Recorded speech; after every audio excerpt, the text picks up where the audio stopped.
Hey guys, welcome to Chess Bootcamp.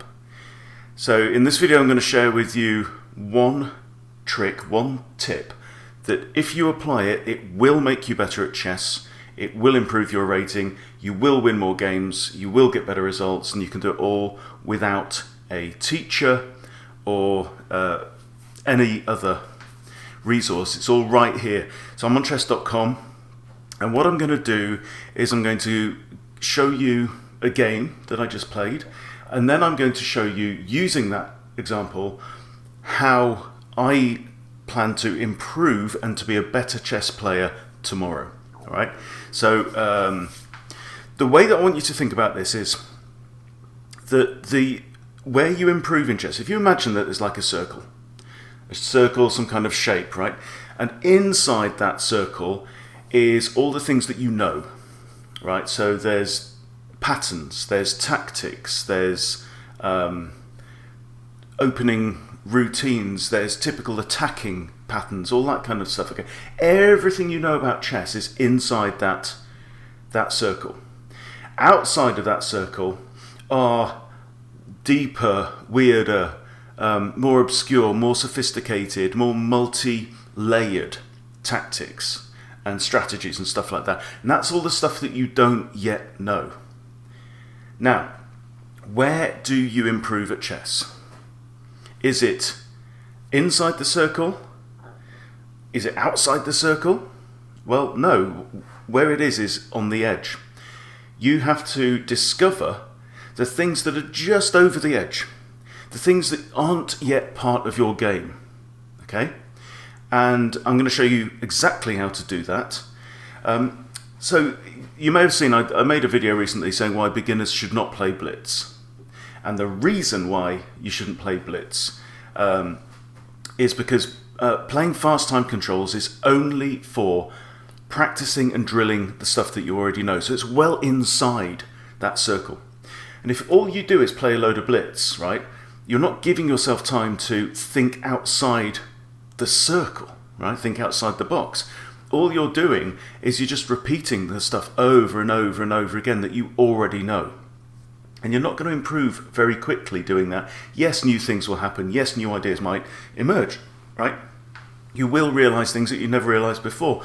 But dwelling right in the middle of that circle is not the way to do it. You need to be just over the edge, okay? Likewise, being well out of the circle. So why observe a Magnus Carlsen, Hikaru bullet game, right? There's absolutely no value to you in watching super grandmasters play super fast chess, because that's not where your growth edge is. Your growth edge is just outside of what you know right now. There may be, for example, you can analyze games, classic games from the past, where somebody has visualized 12 moves deep with a queen sacrifice and this, that, and the other. But that's not going to help your chess, because you're way off from that point, right? You're way off from 12 moves deep and queen sacrifices to force a win. What you need to do is, okay, well, what's just outside of my realm just now? What's just outside of my chess knowledge, my chess practice, my chess ability? And that's where you're going to do it. So let me show you exactly what I mean. So we have a game that I just played against a player rated in the 900s. I just picked it up off the open challenges, and it's a 30-minute rapid game, and they start with e4. I reply with e5, and now we have knight to f3, knight to f6, so the Petrov. Knight captures pawn, and now I go for the Stafford Gambit. Okay, knight captures, pawn captures, and we are at the starting point of the Stafford Gambit accepted, really. Now white decides to push a pawn, right? Not good opening practice, really, because white is here not developing a piece. However, it's kicking my knight and forcing my knight to move. So my knight now comes into e4. Now there's a trick here. The Stafford Gambit is full of tricks. So what you're looking for here would be d3 to kick the knight again. And then I think black ignores the d3 threat.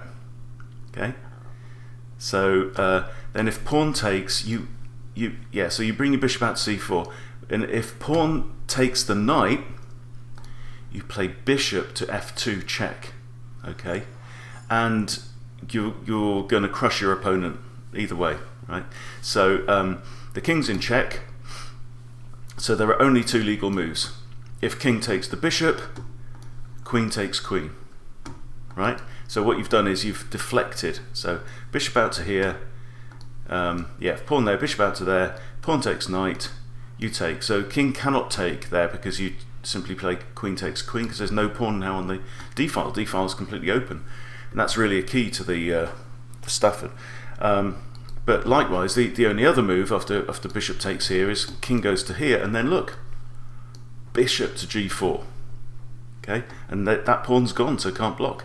So you're going to win the queen whatever happens. Now, white did play d3. I did play bishop to c5, but then he doesn't take the knight and instead moves the queen out to f4.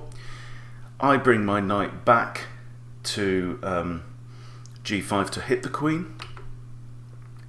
We have captures and captures. Okay, now the queen moves again to e4. There's a lot of moves from the same pieces here, so not really thinking enough about development, and this is a nice move to control more of the board. I'm kicking the queen, forcing the queen back. I notice now that the queen and the king are on the same file, so I really want to get my rooks into the middle, and I want to stop white from castling. So clearly you can't castle queenside right now, and is going to have to get that bishop out in order to castle kingside. So knight comes out, that's now blocking the diagonal for the queen, so white could castle now. I centralise my other rook. I think castling right now would have been a good idea, but instead white attacks my queen with his knight, and I simply move into f4, pawn kicks, and now I come across. So I had already seen this, come across with check. And there's only a couple of things to do really, block with a pawn, block with the queen, or move the king. And white decides to block with a queen. I grab a free pawn, and this now makes castling queenside very, very unlikely. Queen attacks, now I bring in my bishop, and now the king moves. Queen into there. This is a very, very bad move. And can you see why? Because the knight was defending a key square, e1, and that is checkmate. Okay, so relatively quick game, comfortable win for me, which you would expect. I'm like 600 points higher rated than my opponent, but that's not the point. The point is that you can use almost any game, as long as you don't have like perfect accuracy, to learn. And I'm going to show you how to do that. Okay, so I'm going to switch across now to the analysis board, and you can see here it's given me 53.6 accuracy, and I was dominant for in three parts of the game, leading up to the checkmate. But here, what we're interested in is these points. So there, obviously my opponent made a blunder, but here I make a blunder. I go from -4.5 to +2 for white, and then a couple of moves later back down again. But here I drop, my advantage disappears once more. Okay, so all we're going to do is we'll just quickly go through the game again, and we're going to look out for those spots those points where the advantage changes dramatically against black, and then I'll show you what we need to do. Okay, so book move, book move, book move, book move, Stafford Gambit, all fair enough. Okay, and you can see we can track on the graph now. So it likes white, the computer likes white at this point, but the computer isn't a human, and humans get undone by the Stafford Gambit a lot. Okay, pushes a pawn, it says that's a nice move, but maybe d3 was better. It doesn't like knight to e4, it says that's a mistake, right? But of course, it's not human. Okay, what we're doing here is we are fooling the humans, not fooling the machines. And now it says this is a serious mistake, right? So that you can see now the bar on the side has gone from significantly in white's favour to significantly against. Okay, and then I play bishop to c5, which it says is excellent, but I knew that was the theory. And now queen to f3 says is slightly better for black yet again. And now boom. Okay, right. Blunder. So now we've gone from huge advantage to black to a pretty respectable advantage for white. So I've moved my knight, I'm kicking the queen. What's wrong with that? Well, it's showing me. It's showing me with a green arrow what I should have done was capture on f2 with the knight. Okay, so I'm going to go back one move. And what I need to do now is ask myself, okay, what is it about the way that I'm approaching the game, the way that I'm looking at the board, the way that I'm reading the board? How did I miss this? What is it that is somehow just outside of my circle of chess skill, right? And then the next question is, what can I do to improve that? And you see, what I'm doing now is I'm just finding one edge, part of my growth edge in chess, and I'm going to try and expand it slightly. That's all. So what this is queen's gone there. So I should have simply counted the attackers and defenders against that square. Okay, so there are two defenders, queen and king. Okay, I have two attackers, knight and bishop. Now, if I capture the pawn, and well, the king can't recapture. The king can only be the very last piece to do a recapture in a sequence of exchanges. Okay, so the king can't recapture. The only option would be for queen to recapture, and then I would capture with the other piece, and I would have won a queen and a pawn, so that's worth 10 points, and I'd have given up two minor pieces worth 6 points, and white would have lost the ability to castle if he recaptures with a king. Okay, so how did I miss that? Okay, now clearly what all this tells me is that I'm thinking in too shallow a way. So all I'm thinking here is, okay, so the queen's just moved to there, and it's attacking my knight. All right. So yeah, I moved to here with this threat, and obviously the knight's still under threat by the pawn. Okay, now this is beginner-like thinking. Queen's stacking the knight and the pawn's stacking the knight. Okay, it's fair enough. And now what a beginner thinks is, my knight's under attack, therefore I must move my knight away. Okay? A better chess player says, my knight's under attack. What are all my options? I've got 29.5 minutes left on my clock. I've got time to have a think about this. So, what are my options? Do I have to move the knight? Okay, well, let's say, for example, I don't do anything and the pawn takes, right? Could there be ideas of checks or checkmates or other forcing moves? No, not really. Okay, and that, well, it takes me 5 seconds to figure out. Also, what else can... And I think actually what I did was I clicked round and said, no, my knight can't go there, can't go there, can't go there, can't go there, can't go there. Therefore, it has to go there. Okay, but that's wrong. It doesn't have to go there. And the simple fact is that the bishop is also addressing the f2 square. So, I mean, the ideas were you could have bishop takes with check, force the king to move, or you can have pawn takes. They're also attacking the rook. Okay, so let's say, and then the rook has to move, and then I can play, for example, knight takes d3 with check, and also bishop attacking that. Okay, so knight takes d3 is an inaccuracy, it says. Okay, well, let's go back, and it's saying what, queen to d4 is best. Okay, so it's saying now I can pile up my pieces. So what I'm doing, I'm not analysing the entire game, because I'm not trying to be Stockfish. Right? I don't want to be a computer engine.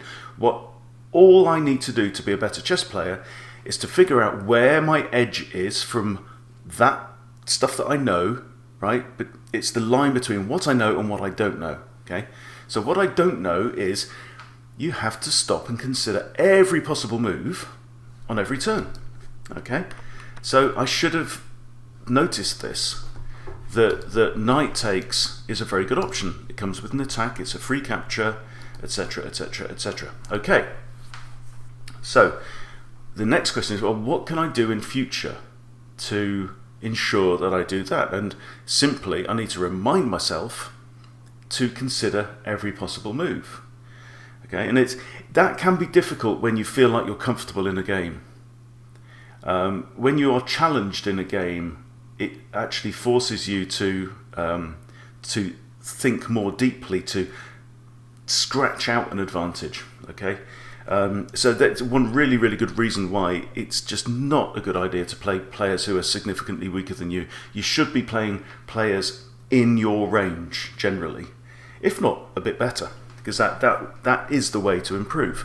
Playing weaker players will not help you. Okay, so that's a blunder. Okay, let's carry on. Now bishop out to here captures the knight, is a mistake, fair enough, and the game is about equal. And now look, queen to e4 is a blunder. Why is queen to e4 a blunder? Well, I can look on here, it says, look, queen to c1. Now I didn't see queen to c1, because my next move I brought my bishop out, and it says that's a mistake. But no, queen to c1 was better. And if queen to c1 is played, the king's in check, there's no piece that can interpose here, therefore king to e2 is forced. Okay, and then I can, for example, capture on c2. But that's a mistake. It actually says that b2 was best. Yes, I understand. Thank you, computer. Because now this rook is trapped. I didn't consider that. Why didn't I consider that? Because I didn't look at all the potential moves on the board and evaluate them on their own merits. Okay. Do you see a pattern here? I do. Okay, so let's go back. So queen there, and now I moved my bishop out, and we've just understood why that was a mistake, because I had a really good check that forces the king to move and wins material. Now the queen goes back, that's a mistake, because again of queen c1. Okay, so queen c1 at this point would actually force queen there, and queen to d1, and then bishop takes f2. Let's have a look at that. Okay, that's forced, I think. Yeah, and now it's saying bishop takes f2. Wow, bishop takes f2. Beautiful move. Okay, so here we put the king in check, and you can see it's the exact same pattern that I mentioned briefly at the very start of the video. Okay, there's only two options here. King takes bishop and falls to queen takes queen. Okay, losing. The only other legal move is king to there. Okay, and that falls to that. Okay, which is an excellent move and puts me minus 16. However, it does fall to that, but what it's just telling me is, boom, queen to e3 mate. Okay, I didn't spot that, did I? I didn't spot it. What I mean, this is not a complex position. This is not a very messy board. Okay, I haven't got that many pieces involved in the game. How much work does it take, really, to say, okay, well, what are the options for my queen? Where can my queen move? Okay, so let's go back. All right, queen takes knight, no good, loses the queen. Okay, queen takes pawn, loses the bishop, no good. Queen takes that, queen takes, no good. Queen to there, queen takes, no good. Okay, queen to there. Hang on a minute, that king's got nowhere to go. That king's in checkmate. I win the game. All right, that's not difficult. It's not hard for me, and I know it's not hard for you to do that. Okay, so that is that would be a blunder. That's still an excellent move. It's still completely winning, right? So this is the process. This is all we have to do. So queen to e2 is a mistake. I then castled, and it's a blunder. Why is it a blunder? Right, because queen to c1 check is best. Okay, it's telling me the same thing, and I've missed that idea. I've missed that move now a few times, right? And I should be at my level of experience and strength compared to my opponent. I really should be able to be thinking those through. But again, like I say, another very good reason not to play against weaker players. So that's a blunder. Knight comes out. That's good. Okay, good, good, excellent. Okay. It also says that the queen could have dropped back to here, which would have been slightly better. Pawn kicks, fair enough. Queen across there is an inaccuracy. Okay. Now, I would recommend that you maybe you can ignore inaccuracies at this point in time. What you need to be looking for is blunders. Blunders and then mistakes. You want to be looking for the worst moves that you play in your games at your level. So if you have a game like it's told me in this game I've played 2 blunders, right? I need to look at those blunders.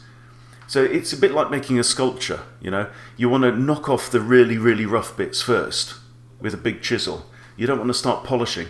Now, improving on inaccuracies is kind of polishing. So it's actually saying that queen to a4 was best, so one along from here. But I don't really understand why, and I don't really need to either. So I knew what I was doing here. I had an idea. Hit the king. It's a queen fork. Hit the king and the pawn with check. Queen there is a blunder. Why? Because of queen takes b2. And that is what I played. So now I'm attacking the rook. The rook has to move. That's an inaccuracy, but we're not bothered about them. Because we're in the blunder cleaning up business, not the inaccuracy polishing business. Bishop to b4 is good. It says queen to c3 is best. Okay, but it's still good. Okay, king there. Queen there is best. And now knight to there is a blunder, which we understand because we go ahead and win the game with checkmate. So there you go. I promised you a trick, a technique that is guaranteed to make you better at chess. And that's exactly what we've done in this video, right? Analyze your games, even the ones you win, and spot the worst mistakes, because those worst mistakes are highlighting. They're little red flags just outside of your circle of chess knowledge, right? So identify what they are and say, what is it that I'm not doing in my games? What is it that I'm repeatedly failing to do? What is it that I'm missing? What is it that I'm not taking enough time over, right? And the whole point of this is not to beat yourself up about it, but to say, okay, now, what can I do to change this? What can I add to my mental checklist that I go through on each turn that will help me to improve in this little area? Because if you try and, like, I've got a giant book on how to reassess your chess by Silman, and it's just like far too much. It's like drinking from the fire hose to try and... The idea of sitting down and reading that book from cover to cover and then start trying to understand chess better, that's not likely to work. But this technique is just showing you step by step, right? This is where you need to improve, Ben, or whoever it is, yeah? This is where you need to improve on your game. Let me show you. And it's those areas. So one little step every day, you will become a stronger chess player every day by using this method. Okay, simple as that. All right, so thank you for your attention. Thank you for watching. If you're not a subscriber on Chess Bootcamp, please do click subscribe underneath, and I'll see you very soon.